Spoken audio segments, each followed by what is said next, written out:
What's up mga parites? Daddy Mike here. Nasubukan nyo na rin ba ang ganitong klase ng luto sa paa ng manok? So for today's vlog, samahan nyo naman akong magluto ng boneless na paa ng nokma. Grabe sa sarap nito mga parites. Sa tagal ko nang nagluluto, ito na talaga yung pinakamasarap at pinaka nag-enjoy ako dito sa luto ng paa ng manok. Kaya naman ay isi-share ko sa inyo ang sarili kong version ng boneless sweet and spicy paa ng manok. Oh, diba?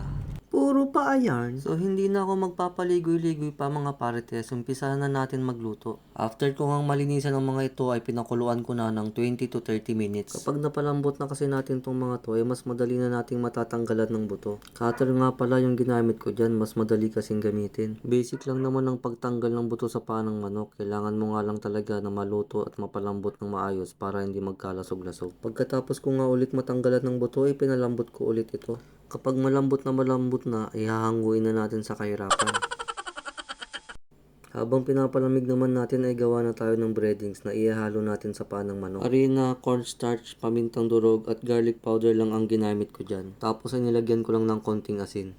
Sa 1 kilong paa ng manok ay ginamitan ko lang ng 1 pirasong itlog. Yan nga pala yung ginagamit ko para mas lalong makapit yung breadings na ginawa ko. Imekos mo lang ng imekos yan mga parites para pantay yung distribution ng ginawa natin breading sa paa ng manok. At yan, ready to fry na mga parites. At dahil nga napalambot natin ng todo yung paa ng manok, madali na lang natin itong ipiprito. Pagkatapos naman nating iprito ito, ay gumawa na rin tayo ng sauce para sa sweet and spicy. Kita nyo naman yan mga parites. Sa pagpiprito pa lang, matatakam ka na talaga. Napakalutong at napakasarap nito mga parites. Tapos may suka, tapos may sibuyas. Apaw, gimasan. Siyempre may masasarap pa dyan pag ginawa mo tong sweet and spicy boneless paa ng manok na version ko. Oh, diba?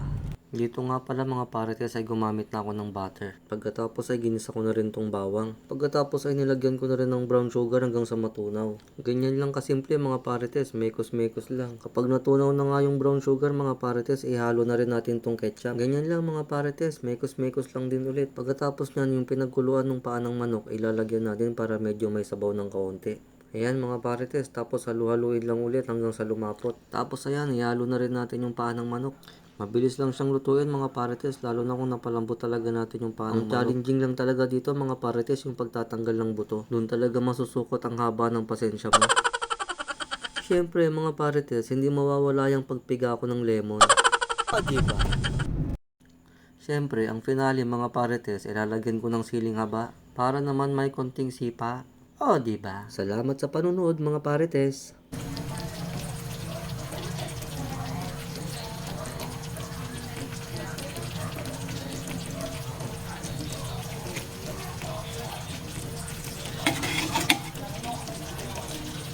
Oh, diba?